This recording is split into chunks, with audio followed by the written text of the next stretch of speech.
إن الحمد لله نحمده ونستعينه ونستغفره ونعوذ بالله من شرور أنفسنا ومن سيئات أعمالنا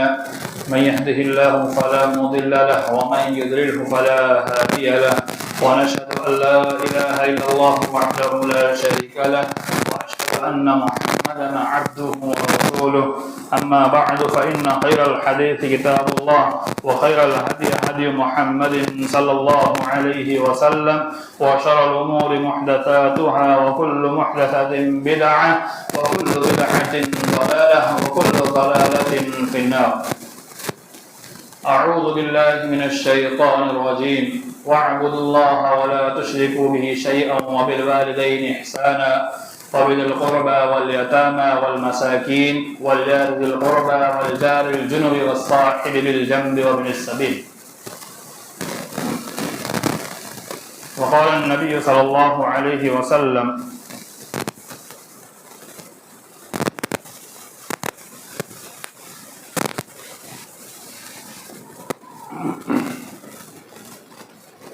محترم و مکرم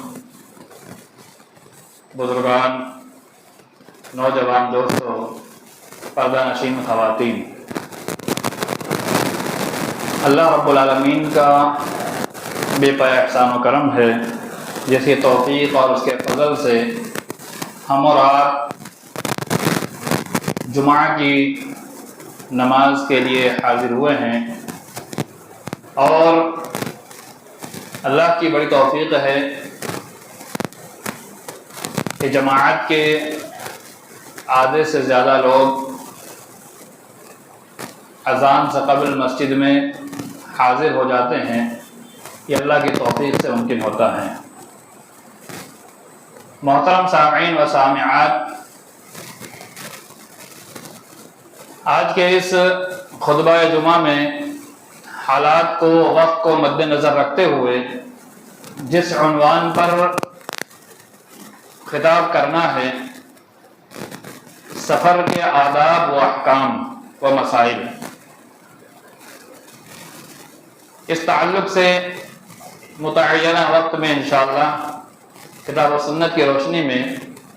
چند باتیں پیش کرنا چاہوں گا. اللہ تعالیٰ سے دعا، اللہ تعالیٰ ہم تمام مسلمانوں کو سن کر کے اس پر عمل کی توفیق عطا فرمائے. محترم سامعین،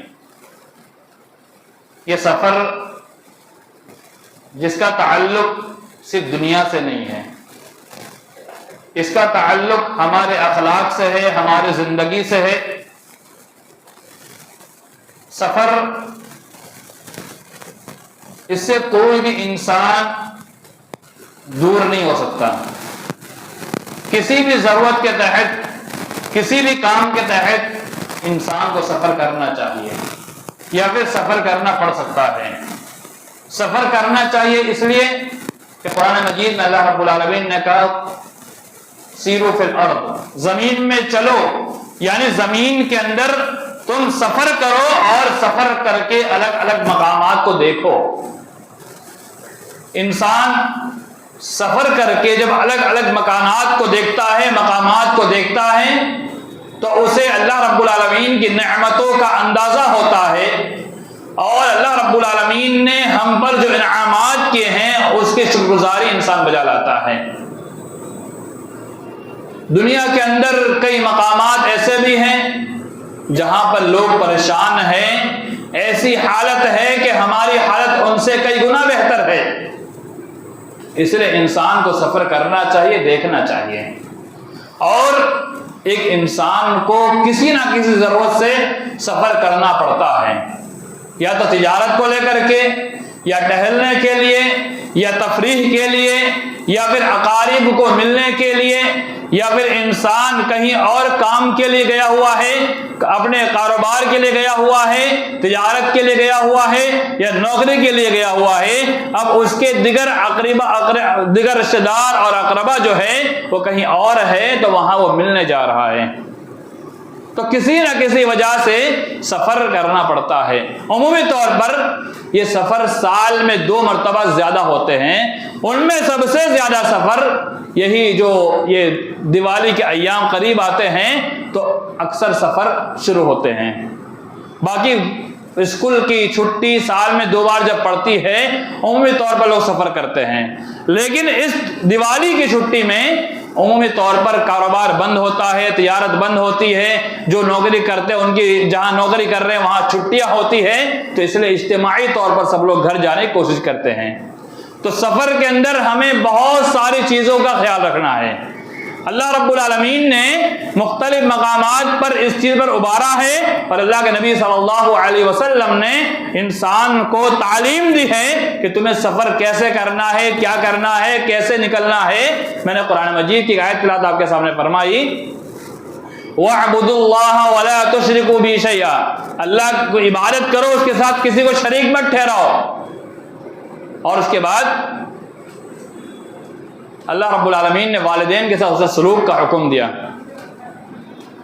وَبِالْوَالِدَيْنِ إِحْسَانًا، والدین کے ساتھ حسن سلوک کرو، وَبِذِي الْقُرْبَى، اور والدین کے بعد جو تمہارے قرابت دار ہیں ان کے ساتھ حسن سلوک کرو، وَالْيَتَامَى وَالْمَسَاكِينَ، جو یتیم ہے مسکین ہے ان کے ساتھ حسن سلوک کرو۔ اور اس کو اللہ نے فرمایا تمہارے جو قرابت دار، تمہارے رشتہ دار، جو پڑوسی ہے، جو تمہارے رشتے میں لگتے ہیں ان کے ساتھ اچھا سلوک کرو، اور وہ تمہارے پڑوسی جن کا تم سے کوئی تعلق نہیں ہے، صرف وہ تمہارے پڑوسی ہے، چاہے وہ مسلمان ہو یا غیر مسلم ہو، تو ان کے ساتھ اچھا سلوک کرو۔ اور اسی لفظ جو ہے اس کی تفسیر میں بعض مفسرین نے اس سے مراد وہ لوگ بھی لیے ہیں جو تمہارے ساتھ سفر میں تمہارے پڑوسی ہیں۔ والجار الجنوبی کا لفظ ہے، اس لفظ سے مفسرین لکھتے ہیں کہ اس سے مراد رفیقک فی السفر، جو تمہارا پڑوسی سفر کے اندر ہے، یعنی جس چیز میں تم سوار ہو کے جا رہے ہو اس سواری کے اندر جو تمہارے بازو میں مسافر بیٹھا ہوا ہے اس کے ساتھ بھی حسن سلوک کرو۔ اب اس کے ساتھ حسن سلوک کرنے کا طریقہ ایک اور جملہ اس کے بعد اس پر بتاتا ہوں۔ اور اللہ رب العالمین نے فرمایا وَالصَّاحِبُ بِالْجَنْبِ، کہ تمہارا وہ پڑوسی جو تمہارے ساتھ ہے، حضرت ابن عباس رضی اللہ تعالیٰ عنہ اس سے بیان کرتے ہیں، حضرت قتادہ جو مفسر ہے بیان کرتے ہیں، اس سے مراد بھی سفر کا تمہارا ساتھی۔ اور تفسیر ابن کثیر کے اندر ایک قول اور موجود ہے کہ تمہارے ساتھ حضر میں بیٹھنے والا پڑوسی اور تمہارے پاس سفر میں جو پڑوسی ہے اس کے ساتھ اچھا سلوک کرو۔ اچھا سلوک کیا صرف مسلمان ہو تو اچھا سلوک کیا جائے؟ نہیں، بلکہ چاہے وہ غیر مسلم ہو یا مسلمان ہو، آپ کے ساتھ بازو میں اس کی سیٹ ہے، ٹرین کے اندر جا رہے ہیں، ایک سیٹ کے اندر 3 لوگ ہوتے ہیں، ادھر 3 لوگ ہوتے ہیں، ادھر 2 یا RSC کے ساتھ 3 لوگ ہوتے ہیں، تو اتنے لوگ کا ایک کیمپس بنتا ہے، اس کے اندر جو بھی آپ کے ساتھ ہے آپ اس کے ساتھ اچھا سلوک کریں، اسلام کے اخلاق کو بتائیں،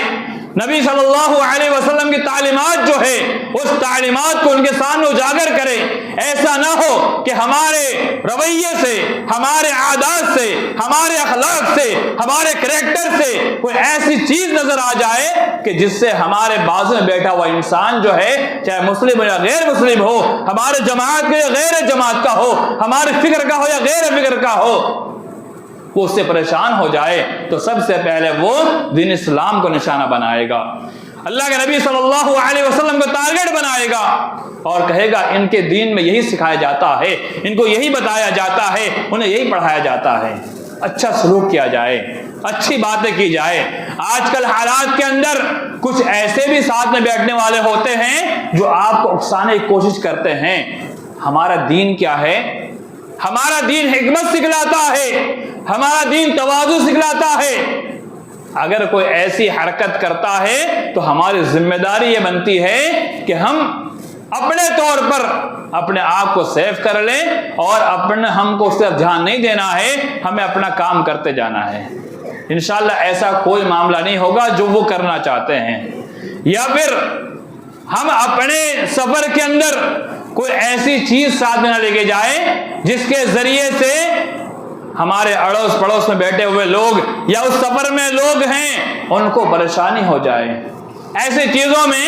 کئی طرح کی چیزیں آ سکتی ہے۔ ابھی حال میں آپ کے سامنے مہاراشٹر کا ویڈیو وائرل ہوا تھا، ہم نے اور آپ نے سب نے دیکھا ہوگا۔ تو ہمیں ایسی چیزوں کو نہیں لے جانا چاہیے۔ انہوں نے کیا کیا کیا نہیں کیا، ان کے ساتھ کیا ہوا وہ اللہ جانے، لیکن ہمیں کیا کرنا، ہمیں وہ سیکھنا ہے کہ ہمیں ایسی کوئی حرکت نہیں کرنا ہے جس سے کوئی خرابی پیش آئے یا پھر کسی کو تکلیف ہو جائے۔ تو حسن سلوک یہ ہے کہ ہم ایسا کوئی بھی کھانا یا ایسا کوئی سامان ساتھ میں نہ لے جائے جس سے کسی دوسرے کو تکلیف پہنچے۔ بہت ساری کھانے کی اشیاء ہے، ہم لے جائیں، اسے کھائیں اور پورا سفر ہمارا گزر جائے، وہ خراب بھی نہ ہو، اس سے کسی کو تکلیف بھی نہ ہو، اور یہاں تک کہ اگر کسی ساتھی کو کھلانا بھی چاہے تو وہ کھا بھی لے۔ ایسی چیزیں ہمیں لے جانا چاہیے۔ اور سفر کے اندر موبائل کا استعمال ہم کرتے ہیں، موبائل کے استعمال کرنے میں ہمیں احتیاط برتنا ہے۔ ہمیں وہ چیز چلانی ہے یا وہ دیکھنی ہے جس سے کسی کو تکلیف نہ پہنچے، اور موبائل کا جو آواز ہے ہمیں اپنے دائرے میں رکھنا چاہیے۔ ایسا نہ ہو کہ ہماری آواز سے بازو والے کو تکلیف پہنچ جائے۔ صحابہ کرام تو بیان کرتے ہیں، اللہ کے نبی صلی اللہ علیہ وسلم پڑوسی کا اتنا حق بیان کرتے تھے کہ ہمیں خوف ہو جاتا تھا کہیں میراث میں پڑوسی کا حصہ نہ رکھ دے۔ اور ہمارا معاملہ کیا ہوتا ہے، ہم اتنے ساؤنڈ میں اپنے موبائل چلائیں گے کہ سامنے والا پریشان ہو جائے۔ ہم ایک حد کے اندر یہ سب چیز کریں۔ پہلی بات تو یہ ہونا چاہیے کہ ہم جب سفر کے اندر ہو تو ہم جتنے لوگ ہوں آپس میں گفتگو کریں، اظہار خیال کریں، اچھی اچھی باتیں کریں، دین کی اچھی اچھی باتیں کیا کریں، تو انشاءاللہ کسی کو تکلیف نہیں ہوگی۔ اور بات کرنے میں بھی ہمیں یہ احتیاط برتنا چاہیے کہ ہم اپنی آواز کو پست رکھیں۔ اور سب سے بہتر چیز یہ ہے کہ سفر کے اندر ذکر و اذکار کیا جائے، ذکر و اذکار، مختلف اذکار کیے جائے، قرآن کی تلاوت کی جائے، اور سفر کے اندر دعا کرتے رہنا چاہیے۔ اللہ کے نبی صلی اللہ علیہ وسلم نے فرمایا 3 جگہ ایسی ہے جہاں پر دعا کبھی رد نہیں ہوتی ہے۔ ان میں سے ایک جگہ یہ ہے کہ انسان سفر میں ہو، سفر میں انسان کی دعا قبول ہوتی ہے۔ اللہ سے مانگے یا اللہ ہماری دعا قبول فرما لے، یہ بھی ساتھ میں کہے، اور ہمیں جو مانگنا ہے ہم اللہ تعالیٰ سے سفر کے اندر مانگتے رہیں، جو بھی ہماری خواہش ہو، اور وہ جائز تمنا ہو، جائز خواہش ہو، اللہ تعالیٰ سے مانگتے رہیں۔ انشاءاللہ اللہ تعالیٰ ہماری جائز تمنا، جائز خواہش پوری کرے گا۔ کوئی رزق کو لے کے پریشان ہے، کوئی معاملات کو لے کے پریشان ہے، کوئی گھر بار کو لے کے پریشان ہے، کوئی بیوی بچوں کو لے کے پریشان ہے، کوئی اپنے خاندان کو لے کے پریشان ہے، کوئی اقارب کو لے کے پریشان ہے، ان ساری پریشانیوں کا حل دعا کے اندر اللہ رکھا ہوا ہے۔ تو ہمیں سفر میں اللہ سے دعا کرنا چاہیے، دعا کے ذریعے سے اللہ رب العالمین ہمارے سفر کو آسان کر دے گا۔ اور سفر میں نکلتے وقت سب سے پہلی چیز جو کرنا ہے، سفر میں نکلتے وقت ہمیں اپنے سارے سامان کو ایک جگہ جمع کرنے کے بعد جو پہلا کام کرنا ہے وہ یہ ہے کہ ہم نے کس کے ساتھ جو مال کا لین دین کیا ہوا ہے، اگر ہمارے پاس سہولت ہے تو اس لین دین کو ختم کر دیں، سب برابر کر دیں، کیونکہ سفر ہوتا ہے، اور سفر کے بارے میں کہا السفر قطعۃ من العذاب، بڑی دشواریوں کی گھڑی ہوتی ہے، بڑی پریشانی کی گھڑی ہوتی ہے، کیا پتا کیا حالات بن جائیں، اللہ سب کی حفاظت فرمائے۔ ابھی دیکھیے کبھی پلین کریش ہو رہا ہے تو کبھی ٹرین پٹری سے اتر رہی ہے، کبھی کیا آئے دن حالات بنتے جا رہے ہیں۔ تو سفر میں جانے سے پہلے اپنے معاملات کو صحیح کر لیں۔ اگر ہمارے پاس گنجائش نہیں ہے تو کم از کم معاملات جن کے ساتھ لکھ کر جائیں۔ شریعت نے تعلیم دی ہے جب تم قرض کا لین دین کرو، تجارت کا لین دین کرو، اسے لکھا جائے، اور یہاں تک کہ اگر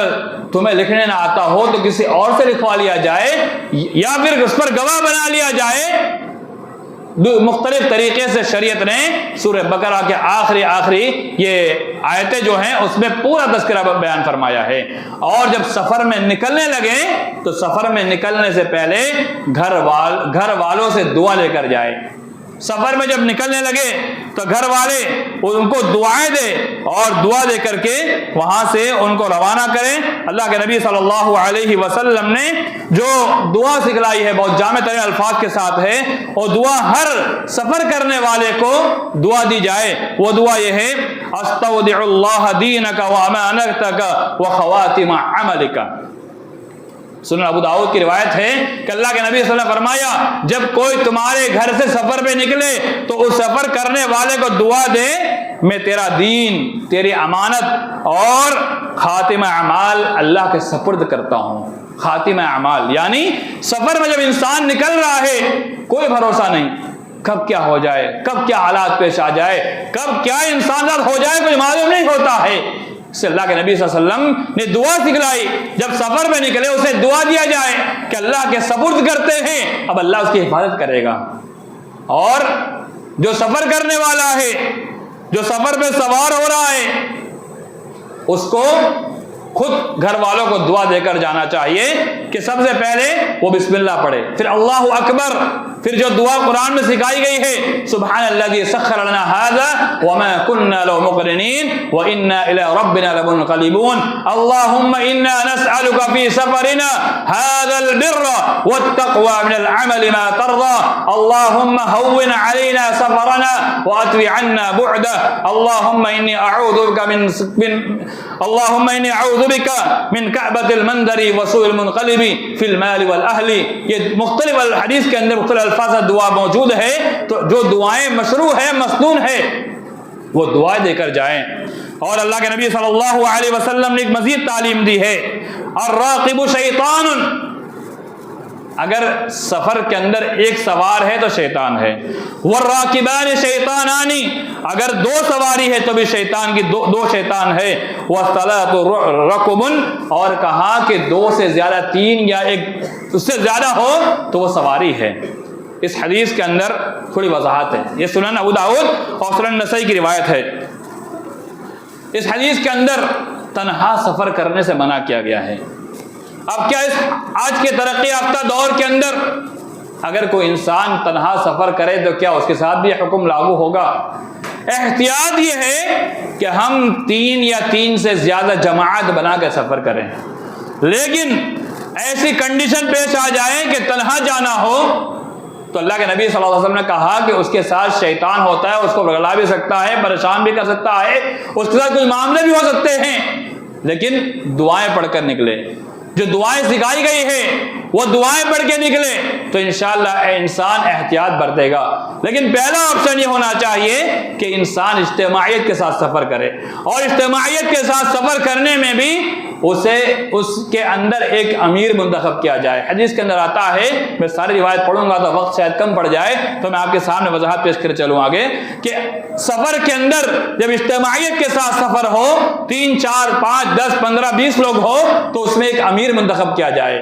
اب اس امیر کو جب منتخب کر دیا جائے تو اس امیر کی پیروی کرنی ہوگی، ماننی ہوگی۔ اگر آپ کو اس سیٹ سے اٹھ کر باہر بھی جانا ہے نا تو آپ کو اس کی بات کو سننا پڑے گا،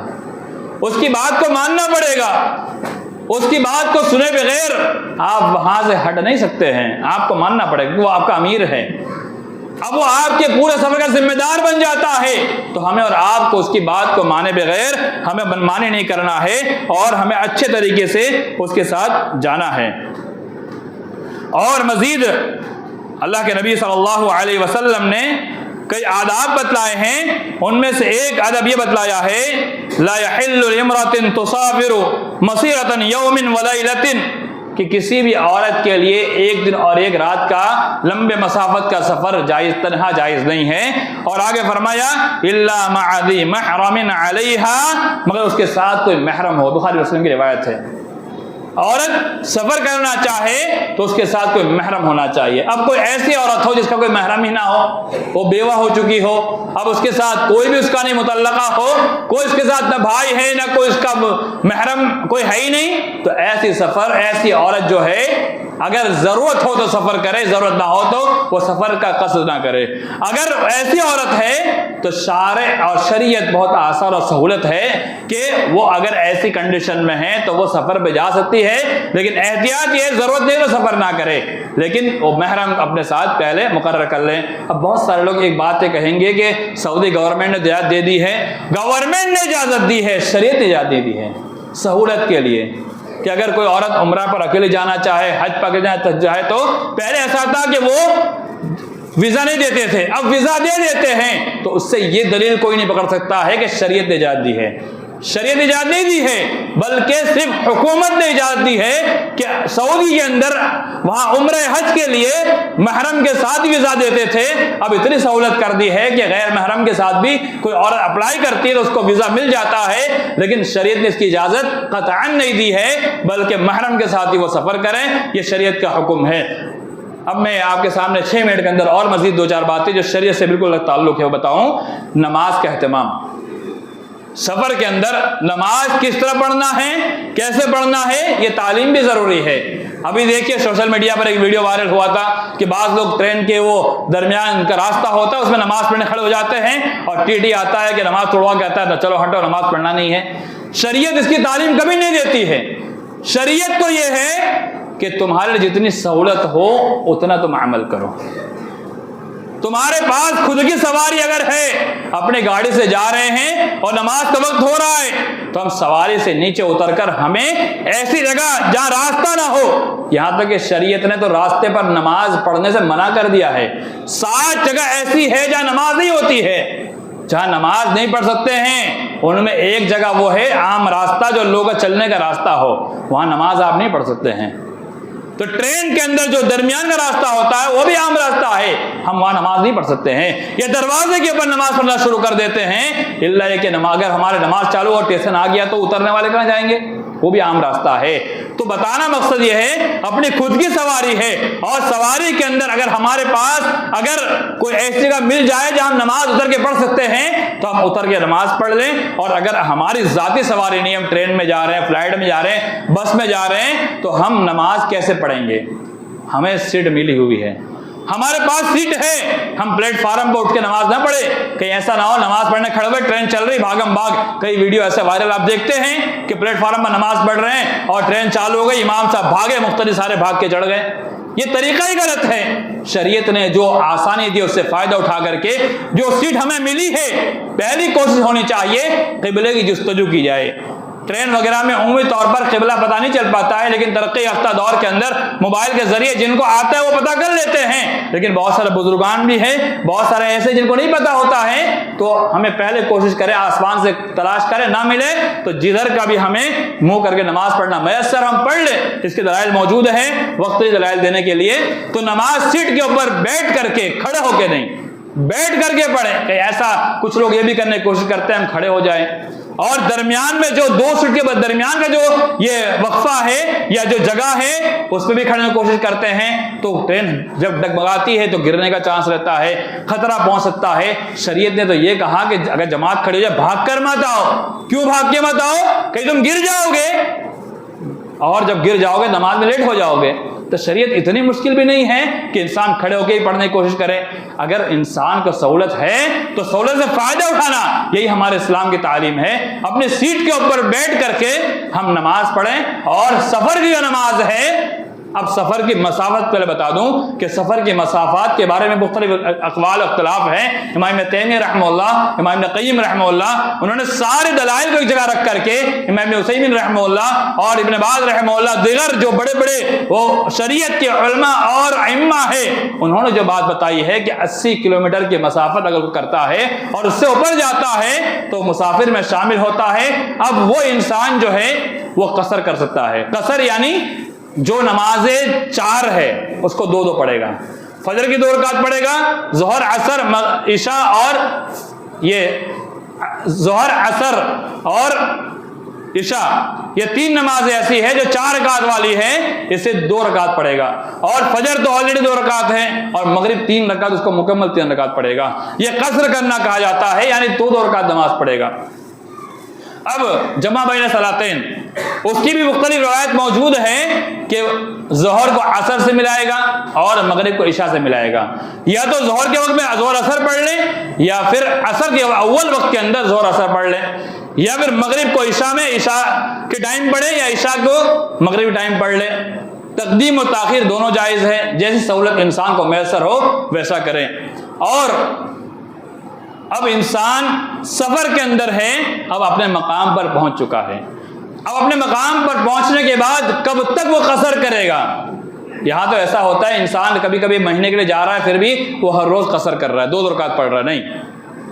اللہ کے نبی صلی اللہ علیہ وسلم کا سفر کی مدت جو ہے بعض روایت میں 15 دن ہے، بعض میں 17 دن ہے، بعض میں 18 دن ہے، بعض میں 19 دن، بعض میں 20 دن ہے۔ یہ اللہ کے نبی صلی اللہ علیہ وسلم کی مکمل سفر کے دن ہے، یعنی آپ کسی سفر پر گئے تو اتنے دن رکے، ایک روایت یہ ہے۔ اب مسائل کا استنباط دیکھیے، امام ابن عثیمین رحمہ اللہ وغیرہ اس بات کو لکھتے ہیں کہ کوئی انسان اگر سفر میں گیا ہوا ہے تو کتنے دن تک وہ قصر کرے گا؟ 4 دن تک اگر کسی ایک جگہ پر ٹھہرنے کا ارادہ ہے، 80 کلومیٹر کے اوپر کا سفر ہو اور 4 دن رکنے کا ارادہ ہے، 4 دن، جملہ یاد رکھیے، 4 دن رکنے کا ارادہ ہے تو 4 دن کے اندر 2 دن 3 دن یا 4 دن تب انسان قصر کرے گا۔ لیکن اگر 4 دن سے زیادہ رکنے کا ارادہ ہے اور کنفرم ہے کہ وہ 5 دن 7 دن 10 دن 12 دن پتہ رکے گا، وہ قصر نہیں کرے گا، پوری نماز پڑھے گا۔ یہ امام عثیمین رحمہ اللہ وغیرہ کے قول اور بالکل صحیح فتویٰ ہے۔ ہاں، اب کوئی اللہ کے وسلم کی جو روایت ہے کہ آپ نے 3 دن قصر کی تو اللہ کے وسلم کا کوئی فکس نہیں تھا کہ آپ 15 دن رکیں گے، آپ 20 دن رکیں گے، تو علماء نے یہ بھی استدلال کیا ہے کہ اگر فکس نہ ہو اور سال بھر بھی رکنا ہو، مولانا سامردی رحمہ اللہ اپنی کتاب جو ان کی نماز کی کتاب ہے اس میں لکھا ہوا ہے، اگر سال بھر بھی بلا ارادہ اور بلا قصد ہمیں سال بھر رکنا پڑ جائے اور دن متعین نہ ہو، جیسے میں گیا ہوں 4 دن یا ابھی نکلا ہوں، مجھے پتا نہیں ہے میں 4 دن میں لوٹوں یا 10 دن میں لوٹوں یا 1 سال بعد لوٹوں، تو سال کیا 2 سال تک بھی اگر ایسا ہو تو انسان قصر کر سکتا ہے۔ لیکن فکس ہو جائے کہ 4 دن میں مجھے واپس آنا ہے، 4 دن وہاں پر ٹھہرنا ہے، تو 4 دن تک ہی وہ قصر کرے گا، اور 5 دن فکس ہو جائے تو وہ قصر نہیں کرے گا، پوری نماز پڑھے گا، کیونکہ اللہ کے وسلم جب آپ مدینہ سے آپ مکہ گئے تو مکہ میں 4 دن ٹھہرے، پھر مینا گئے وہاں 4 دن ٹھہرے، تو اللہ کے نبی صلی اللہ علیہ وسلم نے جگہ تبدیل کی، ایک جگہ نہیں تھے۔ اور علماء کرام نے اس استدلال کیا ہے کہ نبی صلی اللہ علیہ وسلم 4 ہی دن ٹھہرے تھے، تو اسی لیے ایک جگہ ٹھہرنا ہے، تو 4 ہی دن اگر آپ ٹھہرتے ہیں تو یہ قصر کریں گے۔ اگر آپ جگہ تبدیل کرتے 4 دن کے بعد اور وہاں 4 دن ٹھہرنا ہے تو بھی آپ 4 دن قصر کریں گے، لیکن اگر آپ ایک ہی جگہ پر 4 سے مزید دن رکنے کی کوشش کریں تو اور فکس ہو تو آپ پوری مکمل نماز پڑھیں گے، جو امام آپ کو پڑھا رہا ہے وہی نماز آپ پڑھیں گے، یا تنہا اگر آپ پڑھ رہے ہیں تب بھی آپ مکمل نماز پڑھیں گے۔ اللہ تعالیٰ تمام مسلمانوں کو